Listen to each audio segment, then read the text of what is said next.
ইহকালীন এবং পরকালীন শান্তিতে থাকার জন্য, জাহান্নাম থেকে বাঁচার জন্য, নিজেকে জান্নাতের উপযোগী করার জন্য হাদিসে পাকে 4টা অপশন দিয়েছে। হয় আলেম হও, অথবা আলেমের ছাত্র হও, অথবা আলেমের কথা শুনো, অথবা আলেমকে মহব্বত করো।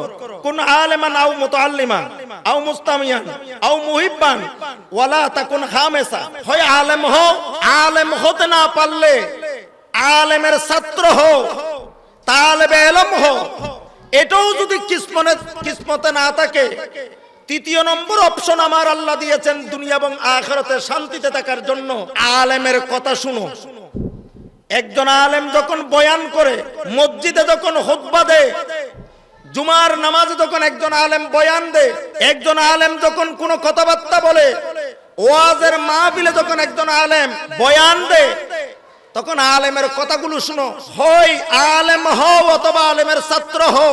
আলেমও যদি হওয়ার কিসমত যদি না থাকে, ছাত্র হওয়ার যদি কিসমত না থাকে, অন্তত আলেমের মজলিসে গিয়ে আলেমের কথাগুলো শুনো। এখন ব্যস্ততার কারণে অনেকে আলেমের কথা শুনতে পারে না, অনেক ব্যস্ততা। বড় ব্যবসায়ী, অনেক ব্যবসা, এমন একটা চাকরি করে 24 ঘন্টার চাকরি, মজলিসে এসে আলেমদের কথা, আলেমদের সোহবত নেওয়ার সুযোগ নাই। যারা কারাগারে আছে, যারা সাগরে বসবাস করে, যারা দ্বীপে বসবাস করে, এমনও কিছু ব্যক্তি পৃথিবীতে আছে আলেমদের কথা শোনার কোনো সুযোগ নাই। এদের জন্য আল্লাহ রাব্বুল আলামিন, আল্লাহর হাবিব 4র্থ নম্বর অপশন রেখেছেন, বলেছেন আলেমদেরকে মহব্বত করো, আলেমদেরকে মহব্বত করো। আল্লাহ এবং আল্লাহর রসুলের রেজামন্দি পাওয়ার জন্য, জাহান্নাম থেকে পরিত্রাণ থাকার জন্য, জাহান্নাম থেকে বাঁচবার জন্য, পৃথিবীতে শান্তির সাথে বসবাস করার জন্য অন্তত আলেমকে মহব্বত করো, আলেমকে মহব্বত করো। আলেমকে মহব্বত করতে পারলে অন্তত ইহকালীন জীবনও নাজাত পাওয়া যাবে, পরকালীন জীবনও আল্লাহ রাব্বুল আলামিনের জাহান্নাম থেকে হেফাজতে থাকা যাবে। গোটা বিশ্বব্যাপী, গোটা দেশ নয়, গোটা বিশ্বব্যাপী ইসলামের দুশমনেরা, দ্বীনের দুশমনেরা, কোরআনের দুশমনেরা, রাসূলুল্লাহর দুশমনেরা বিভিন্নভাবে ইসলামের বিরুদ্ধে, কোরআনের বিরুদ্ধে অপপ্রচারে লিপ্ত হয়েছে। রাসূলুল্লাহর সম্মানের উপর চরমভাবে আঘাত করে চলছে এবং আন্তর্জাতিক ষড়যন্ত্র করে দ্বীনি শিক্ষা তথা মাদ্রাসা শিক্ষাকে বন্ধ করার যে পায়তারা শুরু করে দিয়েছে, সেই সময়ে আজকের এই অনুষ্ঠান অত্যন্ত গুরুত্বপূর্ণ ভূমিকা পালন করে চলছে। সত্যিকারের কোরআনের আলো, দ্বীনের আলো, আলোকিত মানুষ গড়ার জন্য, সত্যিকারের মানুষ গঠন করার জন্য বাংলাদেশে মাদ্রাসা শিক্ষা যে ব্যাপক অবদান ইতিমধ্যে রেখেছে, সেটা বাংলাদেশের মানুষ আজকে এর রেজাল্ট, এর ফলাফল আজকে বাংলাদেশের মানুষ প্রতিনিয়তই পেয়ে যাচ্ছে। তারই ধারাবাহিকতায় এই এলাকায় দীর্ঘদিন যাবৎ দ্বীনের আলোকে, শিক্ষার আলোকে প্রসারিত করার জন্য ফতেহাবাদ গৌসিয়া তৈয়বিয়া মাদ্রাসা ব্যাপক এবং বড় ধরনের যে ভূমিকা পালন করে চলছে, সেটা অত্যন্ত প্রশংসার দাবিদার। মাদ্রাসা শিক্ষা ব্যবস্থা, এটার মাধ্যমে আখিরাতে কামিয়াব হবে। শুধুমাত্র আখিরাতমুখী, শুধুমাত্র কবরমুখী, শুধুমাত্র হাসর নসরমুখী, এটা কিন্তু ভুল। দুনিয়ার জীবনে শান্তি পাওয়ার জন্য, ইহকালীন এই জীবনে শান্তি পাওয়ার জন্য ব্যক্তিগত জীবন থেকেই শুরু করে, পারিবারিক জীবন থেকেই শুরু করে আন্তর্জাতিক মহলে সুখে শান্তিতে, গোটা বিশ্বকে সুখে শান্তিতে রাখার জন্য ধর্মীয় শিক্ষা ব্যবস্থা পৃথিবীতে যেই ভূমিকা রেখে যাচ্ছে সেটা সেটা অন্য অন্য কালচারে, অন্য ধর্মে সেটা কিন্তু বিশ্ববাসী দেখছে না। হাদিসে পাকে রাসূলুল্লাহ সাল্লাল্লাহু আলাইহি ওয়াসাল্লাম বলেছেন, একজন তালেবে ইলম, তালেবুল ইলমে, একজন মাদ্রাসার শিক্ষার্থী, মাদ্রাসার ছাত্র, যাকে আরবিতে হাদিসের ভাষায় তালেবুল ইলমে বলা হয়, একজন মাদ্রাসার ছাত্র, সেই যখন দ্বীনি জ্ঞান অর্জন করার মনস্থ করে, ওহির জ্ঞান শিখার জন্য যখন মনস্থ করে, কোরআন এবং সুন্নাহর এই নলেজগুলো অর্জন করার জন্য যখন ইচ্ছা পোষণ করে, হাদিসে পাকে রাসূলুল্লাহ সাল্লাল্লাহু আলাইহি সাল্লাম বলেছেন, ওই মাদ্রাসার ছাত্রের জন্য, তালেবে ইলমের জন্য, ইসলামী শিক্ষায় শিক্ষিত ওই ছাত্রের জন্য সমুদ্রের গভীর থেকেই গভীরে যে মাছগুলো রয়েছে, সমুদ্রের মৎস্য, এগুলো তালেবে ইলমের জন্য দোয়া করে। গর্তের পিঁপড়া যাদের জন্য দোয়া করে থাকে, বন জঙ্গলের হিংস্র জানোয়ার পর্যন্ত একজন তালেবে ইলমের জন্য, মাদ্রাসার শিক্ষার্থীর জন্য দোয়া করে থাকে। আহলুস সামা এবং আহলুল আরদে, আসমানওয়ালা এবং জমিনওয়ালা, পৃথিবীতে এমন কোন শাই নাই, পৃথিবীতে এমন কোন বস্তু নাই যেই বস্তুটা মাদ্রাসার শিক্ষার্থীর জন্য দোয়া করে না। এটা রাসূলুল্লাহ সাল্লাল্লাহু আলাইহি সাল্লাম বলেছেন। যেহেতু পানির মৎস্যকে যখন প্রশ্ন করা হয়েছে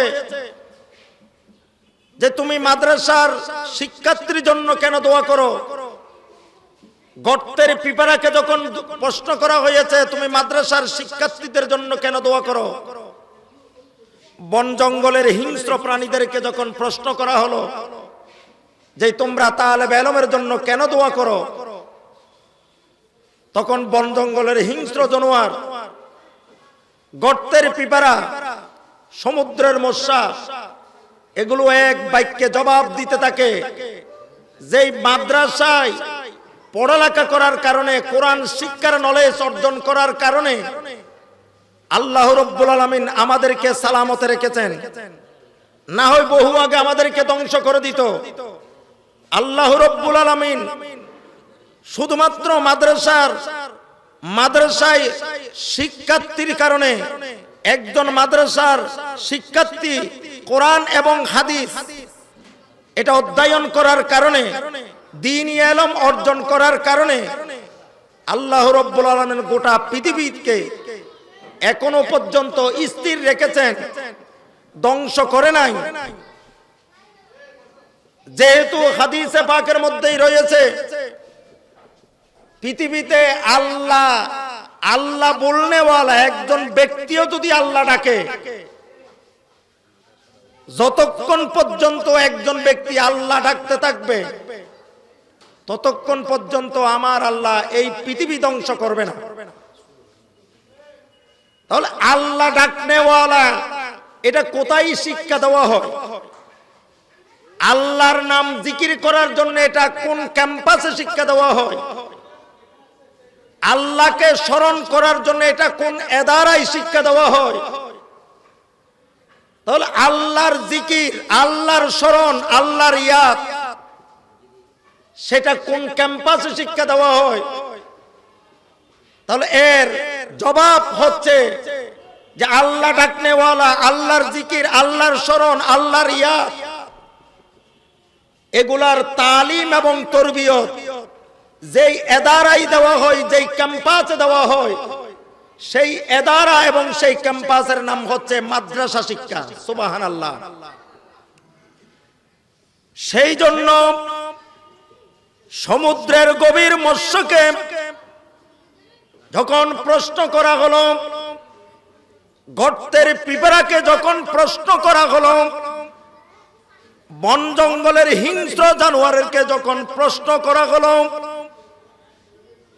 আখলুস সামা যারা আসমানের অধিবাসী, এদেরকে যখন প্রশ্ন করা হলো, এক বাক্যে এরা জবাব দিল যে মাদ্রাসায় পড়ালেখা করার কারণে, আল্লাহ ডাকার কারণে, শুধুমাত্র আল্লাহর জিকির করার কারণে জমিনে এমনও কিছু আল্লাহর বান্দা এখনো রয়েছে যারা আল্লাহকে ডাকে, আল্লাহর জিকির করে, আল্লাহর স্মরণ করে। আল্লাহ রব্বুল আলামিন তাদের কারণে এখনো পর্যন্ত এই দুনিয়াকে আবাদ রেখেছেন, দুনিয়াকে শান্তিতে রেখেছেন, দুনিয়াকে ধ্বংস করে নাই। ইসরাফিল আলাইহিস সালাম প্রস্তুত রয়েছে এই দুনিয়া ধ্বংস করে দেওয়ার জন্য। যখন আল্লাহর হুকুম যখন আসবে, আল্লাহর হুকুম কখন আসবে? যখন দুনিয়াতে আল্লাহ ডাকনেওয়ালা একজন ব্যক্তিও থাকবে না, আল্লাহ বলার মতো একজন ব্যক্তিও যখন থাকবে না, আল্লাহর জিকির করার জন্য কোন ইনসান যখন পৃথিবীর মধ্যে থাকবে না, সেই সময়ে আল্লাহ রব্বুল আলামিন হযরত ইসরাফিল আলাইহিস সালামকে বলবে সিংহায় ফুঁক দেওয়ার জন্য। সিংহায় ফুঁক দেওয়ার সাথে সাথে এই পৃথিবী আমার আল্লাহ ধ্বংস করে দিবে। তাহলে কতকাল, কত সময় এই পৃথিবী থাকবে সেটা নির্ভর করবে আল্লাহ ডাকনেওয়ালার উপরে। কতকাল এই পৃথিবী স্থির থাকবে, কতকাল এই জমিন স্থির থাকবে, সেটা নির্ভর করবে যে আল্লাহর জিকির করার উপরে। পৃথিবীতে যদি আল্লাহর জিকির করনেওয়ালা যদি বেশি দিন থাকে, তাহলে বেশি দিন পর্যন্ত এই পৃথিবী আল্লাহ টিকাইয়া রাখবে। সেই জন্য সবাই দোয়া করে, এই কারণে দোয়া করে আল্লাহর জিকির, আল্লাহর স্মরণ, আল্লাহর ইয়াদ, আল্লাহ এবং আল্লাহর রসুলের ভালোবাসার তালিম এবং তরবিয়ত যেই ক্যাম্পাসে, যেই এদারায় দেওয়া হয়, সেই এদারা, সেই ক্যাম্পাসের নাম হচ্ছে মাদ্রাসা। সেই জন্য মাদ্রাসার সাথে সম্পৃক্ত হতে পারলে, মাদ্রাসার সাথে লেগে থাকতে পারলে আল্লাহ এবং আল্লাহর রসুলের নজর করম পাওয়া যায়, আল্লাহ এবং আল্লাহ রসুলের ভালোবাসা পাওয়া যায়, আল্লাহ এবং আল্লাহ রসুলের রহমত এবং মায়া পাওয়ার জন্য দ্বীনি এদারার সাথে যদি সম্পৃক্ত থাকা যায়। আজকে এই মাদ্রাসায় যারা বিভিন্নভাবে সহযোগিতা করে যাচ্ছেন, এই মাদ্রাসাকে টিকিয়ে রাখার জন্য টাকা দিয়ে, পয়সা দিয়ে, সার্বিক সহযোগিতা দিয়ে, যেই বাজারা নারী পুরুষ সর্বস্তরের মানুষ, এই এলাকার সর্বস্তরের মানুষ বিভিন্নভাবে সহযোগিতা করে দিয়ে যাচ্ছেন। আমার বাবারা, ভাইরা, সহি হাদিসের বরাত অনুযায়ী আল্লাহর নবী সাল্লাল্লাহু আলাইহি ওয়াসাল্লাম আমাদেরকে ১৫০০ বছর আগে মাদ্রাসা শিক্ষার ব্যাপারে আল্লাহর নবী এলান দিয়েছেন। বলেছেন দ্বীনি শিক্ষার গুরুত্ব নিয়ে আল্লাহর নবী বলেছেন দ্বীনি শিক্ষা সেটা কেমন হবে, কেমন হবে, কেমন হতে হয়। সব ধরনের শিক্ষা ব্যবস্থা শুধু বাংলাদেশ নয়, তামাম বিশ্বব্যাপী রয়েছে। শিক্ষা ব্যবস্থা ইসলামী শিক্ষায় শিক্ষিত হওয়া, কোরআনের শিক্ষায় শিক্ষিত হওয়া, নবীর শিক্ষায় শিক্ষিত হওয়া, এটা আল্লাহর রসুল ফরজে আইন করে দিয়েছেন। দ্বীনি ইলম অর্জন করা সেটা আল্লাহর রসুল ফরজে আইন করে দিয়েছেন। ফরজে আইন, না শিখাটা কবিরে গুনাহ। তাহলে তলবুল ইলমে ফরিদাতুন আলা কুল্লি মুসলিমিন, সমস্ত নরনারীর উপর দ্বীনি ইলম অর্জন করা এটা ফরজ করে দিয়েছেন। তাহলে বাংলাদেশে তিন ধরনের শিক্ষা ব্যবস্থা, শুধু বাংলাদেশ নয় গোটা পৃথিবীতে ইসলামী শিক্ষার তিনটা অংশ রয়েছে। রাসূলুল্লাহ সাল্লাল্লাহু আলাইহি সাল্লাম বলেছেন যে সমস্ত নরনারীর উপর দ্বীনি ইলম অর্জন করা ফরজ। এখন দ্বীনি ইলম এটা কোন পর্যায়ে, কতটুকুন ইলম অর্জন করতে হবে, কতটুকুন ইলম অর্জন করা ফরজ? তাহলে বাংলাদেশে তিন ক্যাটাগরির ইসলামী শিক্ষা ব্যবস্থা রয়েছে, মাদ্রাসা শিক্ষা, ইসলামী শিক্ষা ব্যবস্থা রয়েছে। যে প্রাইমারি ইসলামী শিক্ষা ব্যবস্থা, মাধ্যমিক ইসলামী শিক্ষা ব্যবস্থা, উচ্চতর ইসলামী শিক্ষা ব্যবস্থা। তিন ধরনের ইসলামী শিক্ষা। প্রাইমারি ইসলামী শিক্ষা ব্যবস্থা, যেটাকে আমরা ইবতেদায়ী বলে থাকি, প্রাইমারি ইসলামী শিক্ষা ব্যবস্থা, মাধ্যমিক ইসলামী শিক্ষা ব্যবস্থা এবং উচ্চতর ইসলামী শিক্ষা ব্যবস্থা। এখানে তিন স্তরের ইসলামী শিক্ষা ব্যবস্থার মধ্যে কোনটা রাসূলুল্লাহ ফরজ করেছেন? কারণ রাসূলুল্লাহর হাদিস অনুযায়ী যদি ইসলামী শিক্ষা ব্যবস্থা যদি সবার উপর যদি ফরজ হয় ইসলামী দ্বীনি জ্ঞান অর্জন করা, তাহলে এটা একটা ব্যাখ্যা আছে হাদিসে পাকে। তাহলে প্রাইমারি যেই শিক্ষা, ইসলামী শিক্ষা ব্যবস্থা, যে কলিমা কালাম শিক্ষা করা, ওযু কিভাবে করতে হয়, নামাজ কিভাবে পড়তে হয়, কোনটা পাক কোনটা না পাক, কোনটা হালাল কোনটা হারাম, কিভাবে নামাজ কিভাবে পড়তে হবে, রোজা কিভাবে রাখতে হবে, রোজা রাখাটা কি, হজ কিভাবে করতে হবে, হজ করাটা কি, কোনটা হালাল কোনটা হারাম, কোনটা পাক কোনটা না পাক, এগুলো হচ্ছে প্রাইমারি শিক্ষা। এটা প্রাইমারি শিক্ষা সমস্ত মানুষের উপর অর্জন করা, সব মানুষ নরনারী, এটা সবার জন্য, এটা বাধ্যতামূলক, সবার জন্য ফরজ। রাসূলুল্লাহ সাল্লাল্লাহু আলাইহি ওয়াসাল্লাম হাদিসের মধ্যে সেটাই বলেছেন। মাধ্যমিক শিক্ষা ব্যবস্থা যেটা আছে সেটা হচ্ছে হাদিসের কিতাবগুলো পড়া, যে বাংলাদেশে সর্বোচ্চ কামিল পর্যন্ত পড়ালেখা করা, যেখানে বুখারী শরীফ পড়ানো হয়, মুসলিম শরীফ পড়ানো হয়, তিরমিজি শরীফ পড়ানো হয়, ইবনে মাজাহ শরীফ পড়ানো হয়, আবু দাউদ শরীফ পড়ানো হয়, মেশকাত শরীফ পড়ানো হয়, তাফসীরে জালালাইন পড়ানো হয়, কশাফ পড়ানো হয়, শরহে কুদুরি পড়া হয়। এইভাবে কিছু হাদিসের কিতাব, কিছু তাফসীরের কিতাব, কিছু ফিকহের কিতাব অর্জন করার মাধ্যমে একজন মানুষ যখন ফাজিল পাস করে কিংবা কামিল পাস করে, তখন সেটা মাধ্যমিক ইসলামী শিক্ষা ব্যবস্থা।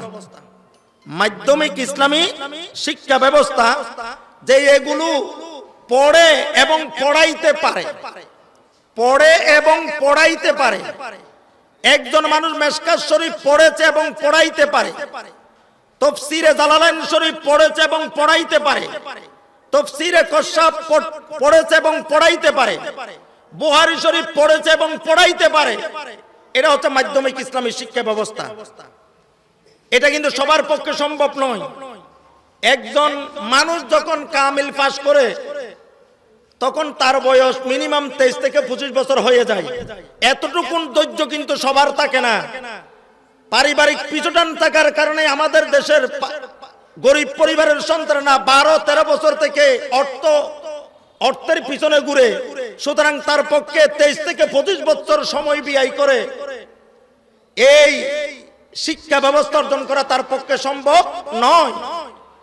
আর উচ্চতর যে শিক্ষা ব্যবস্থা যেটা বলা হয়েছে, অর্থাৎ কোরআন সুন্নাহ, এই বুখারী শরীফ, মুসলিম শরীফ, তিরমিজি শরীফ, এগুলা সব জ্ঞান বিজ্ঞান অর্জন করার পরে দেশের বাইরে গিয়ে সর্বোচ্চ যেটা মদিনা ইউনিভার্সিটি বলেন কিংবা আল আজহার ইউনিভার্সিটি বলেন, বিদেশ গিয়ে আরো কিছু ডিগ্রি অর্জন করার মাধ্যমে কোরআন সুন্নাহর গভীর জ্ঞান অর্জন করে সব বিষয়ে সমাধান যিনি দিতে পারেন তিনি হচ্ছেন উচ্চ শিক্ষায় শিক্ষিত।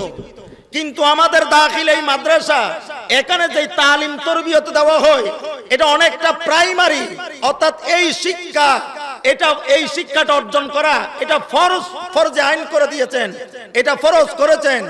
সেই জন্য এই মাদ্রাসা হাটহাজারীর এই জমিনের মধ্যে দ্বীনের আলো প্রচার প্রসারের ক্ষেত্রে, আলোকিত মানুষ তৈরি করার ক্ষেত্রে ফতিয়াবাদ গৌসিয়া তৈয়বিয়া মাদ্রাসা সবচেয়ে একটা বড় ভূমিকা রেখেই চলছে। সুবহানাল্লাহ।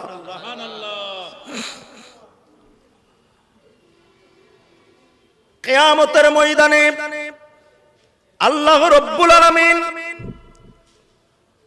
কিয়ামত যখন কায়েম হয়ে যাবে, আল্লাহ রাব্বুল আলামিন হুকুম করবে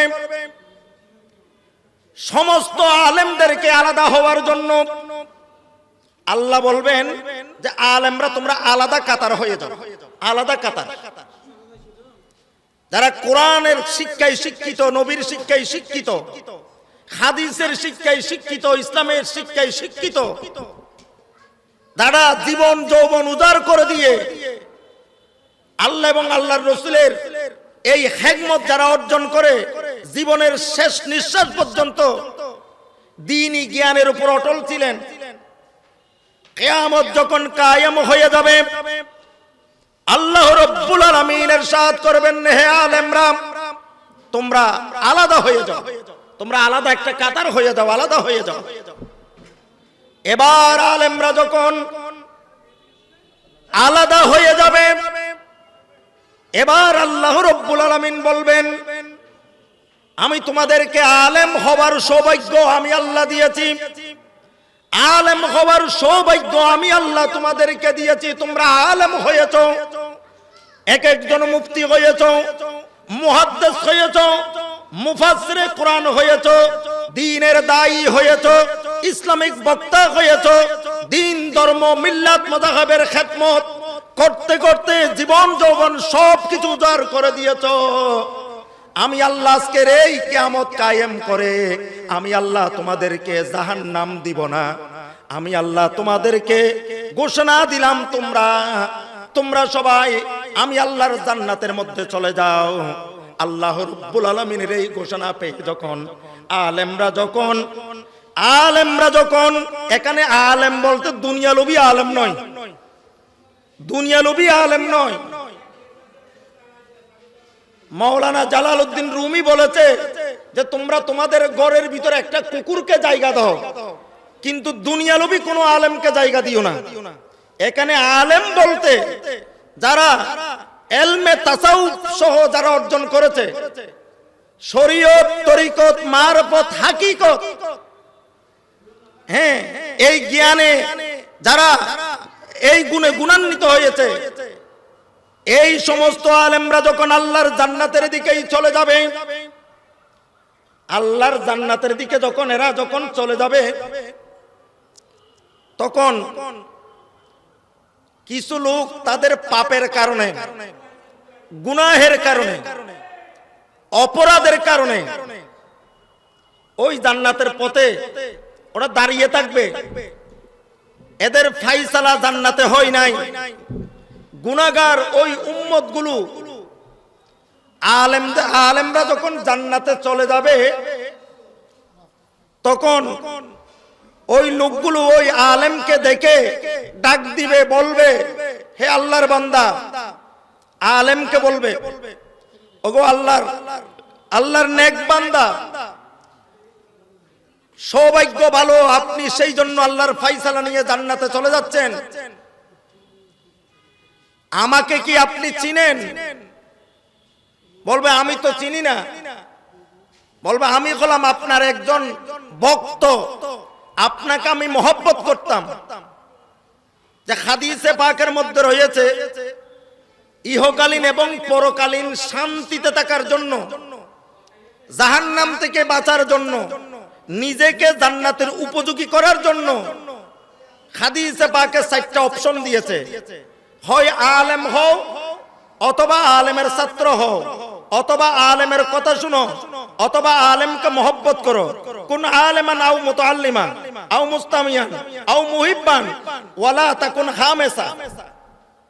হয় আলেম হও, আলেম হতে না পারলে আলেমের ছাত্র হও, তালেবে ইলম হও। এটাও যদি কিসমতে না থাকে তৃতীয় নম্বর অপশন আমার আল্লাহ দিয়েছেন দুনিয়া এবং আখিরাতে শান্তিতে থাকার জন্য, আলেমের কথা শুনো। একজন আলেম যখন বয়ান করে, মসজিদে যখন খুতবা দেয়, জুমার নামাজে যখন একজন আলেম বয়ান দেয়, একজন আলেম যখন কোনো কথাবার্তা বলে, ওয়াজের মাহফিলে যখন একজন আলেম বয়ান দেয়, তখন আলেমের কথাগুলো শুনো। হয় আলেম হও অথবা আলেমের ছাত্র হও, আলেমও যদি হওয়ার কিসমত যদি না থাকে, ছাত্র হওয়ার যদি কিসমত না থাকে, অন্তত আলেমের মজলিসে গিয়ে আলেমের কথাগুলো শুনো। এখন ব্যস্ততার কারণে অনেকে আলেমের কথা শুনতে পারে না, অনেক ব্যস্ততা। বড় ব্যবসায়ী, অনেক ব্যবসা, এমন একটা চাকরি করে 24 ঘন্টার চাকরি, মজলিসে এসে আলেমদের কথা, আলেমদের সোহবত নেওয়ার সুযোগ নাই। যারা কারাগারে আছে, যারা সাগরে বসবাস করে, যারা দ্বীপে বসবাস করে, এমনও কিছু ব্যক্তি পৃথিবীতে আছে আলেমদের কথা শোনার কোনো সুযোগ নাই। এদের জন্য আল্লাহ রাব্বুল আলামিন, আল্লাহর হাবিব ৪র্থ নম্বর অপশন রেখেছেন, বলেছেন আলেমদেরকে মহব্বত করো, আলেমদেরকে মহব্বত করো। আল্লাহ এবং আল্লাহর রসুলের রেজামন্দি পাওয়ার জন্য, জাহান্নাম থেকে পরিত্রাণ থাকার জন্য, জাহান্নাম থেকে বাঁচবার জন্য, পৃথিবীতে শান্তির সাথে বসবাস করার জন্য অন্তত আলেমকে মহব্বত করো, আলেমকে মহব্বত করো।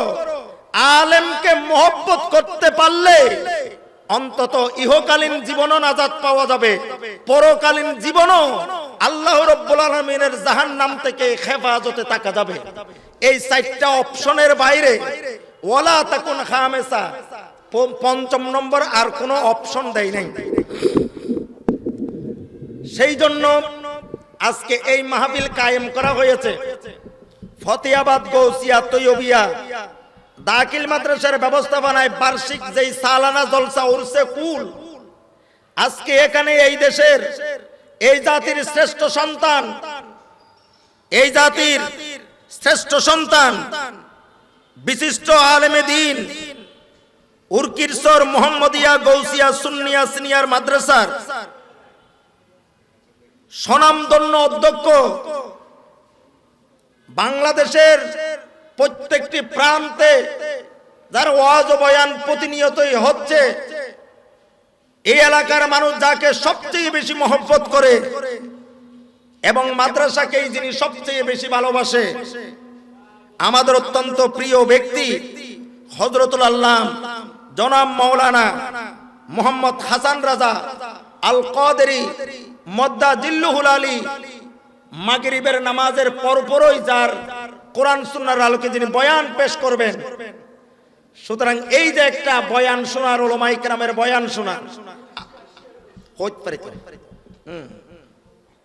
বয়ান করার জন্য এই যে একটা পরিবেশ মাদ্রাসায় সৃষ্টি করে দিল, সালার জলসার বদৌলতে এলাকার মানুষ একটা মাহফিল পাইল, যেই মাহফিলে উলামায়ে কেরামের বয়ান, উলামায়ে কেরামের আলোচনা, উলামায়ে কেরামের ওয়াজ এবং নসিহত তাকরীর শোনার মধ্য দিয়ে, একজন আলেমের সুহবত হাসিল করার মধ্য দিয়ে ওই ব্যক্তিটা শুধু দুনিয়াতে নয়, আখিরাতেও আমার আল্লাহ নাজাতের ব্যবস্থা করে দিয়েছেন। সুবহানাল্লাহ। সুতরাং এলাকাবাসীর জন্য এটা অত্যন্ত একটা গুরুত্বপূর্ণ একটা মাহফিল। মাগরিবের নামাজের পরে, নামাজের পরপরই অনুরোধ করব আপনারা সবাই এই মাদ্রাসায় চলে আসবেন। এখন আলেমকে বলবে যাওয়ার পথে, হুজুর আমি আপনাকে মহব্বত করি, মহব্বতের একটা যুক্তি দিবে, যুক্তি দলিল দিবে, বলবে তুমি আমাকে কিভাবে মহব্বত করো আমি তো জানি না। যেই ব্যক্তি এই কথা বলবে সেই বলবে হুজুর আমার কাছে লজিক আছে, যুক্তি আছে, আমার কাছে দলিল আছে, আমি যে আপনাকে ভালোবাসতাম, আমি যে আপনাকে মহব্বত করতাম, আপনাকে যে মায়া করতাম, ভালোবাসতাম, আমার কাছে কিন্তু যুক্তি আছে, দলিল আছে। বলবে তুমি কিভাবে মহব্বত করতে আমাকে। এবার বলবে ওই গুনাহগার বান্দা বলবে, ও গো আল্লাহর বান্দা, আপনি খেয়াল করুন, ওযু বানাবার জন্য আপনার পানির প্রয়োজন হয়েছে, আমি আপনাকে ওযু করার জন্য এক বদনা পানি দিয়েছিলাম, স্মরণ করুন। আলেম বলবে কথা তো ঠিক, হ্যাঁ তুমি তো আমাকে এক বদনা পানি দিয়েছো, এক বদনা পানি দিয়েছো, তবে আমি কি করতাম? এবার বলবে হুজুর, আমার নেক আমল, যে আমল করলে জান্নাতে যাব সেরকম আমল আমি করতে পারি নাই, আমি যে আপনাকে মহব্বত করেছি সেটার একটা সজা আমাকে দেন, আপনি আমাকে আজকের এই পরিস্থিতি থেকে আমাকে উদ্ধার করেন, আমাকে বাঁচান। এবার ওই আলেম বেহেশতের দিকে আর পা বাড়াবে না, বেহেশতের দিকে ওই আলেম আর যাবে না। এবার ওই বান্দা, ওই আলেম গুনাহগার এই বান্দাকে বাঁচাবার জন্য সুপারিশ করতে থাকবে। তাহলে বোঝা যায় একজন আলেম গুনাহগার বান্দাকে সুপারিশ করার ক্ষমতা আল্লাহ এবং তার রাসূল দিয়েছেন। একজন আলেম গুনাহগার বান্দাকে সুপারিশ করতে পারবে। গুনাহগার বান্দা কোনটা? যেটা একজন আলেমকে এক বদনা পানি দিয়েছে। আর একজন বলবে হুজুর,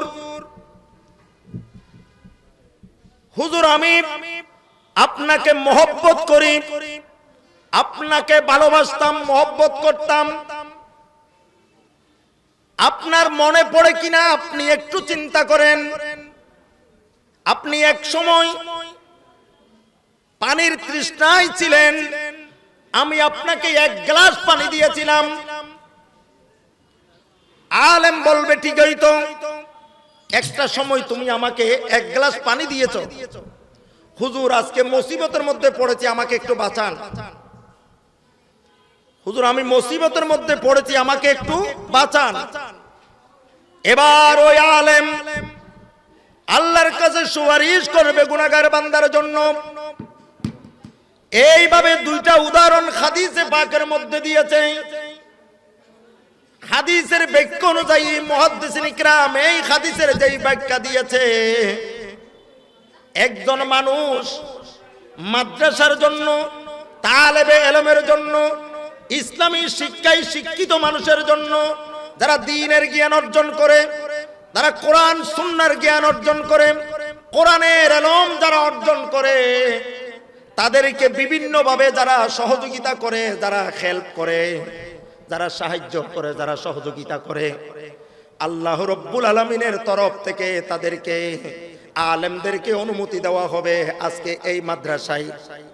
এই এত বড় একটা মাদ্রাসা এখানে হয়েছে, নিশ্চয়ই যারা এই মাদ্রাসার জন্য ল্যান্ড দিয়েছে, জমি দিয়েছে, ভূমি, যারা এই মাদ্রাসা করার জন্য জমি দিয়েছে, ভূমি দিয়েছে, ল্যান্ড যারা দিয়েছে, এবং মাদ্রাসার এই এদারা, এই বিল্ডিং গুলো করার জন্য যারা লক্ষ লক্ষ টাকা দিয়েছে, 10 টাকা থেকে শুরু করে, 1 টাকা থেকে শুরু করে, 1 পয়সা থেকে শুরু করে, 1000 টাকা, লক্ষ টাকা যারা এই মাদ্রাসাকেই দিয়েছে, তারা কেন দিয়েছে?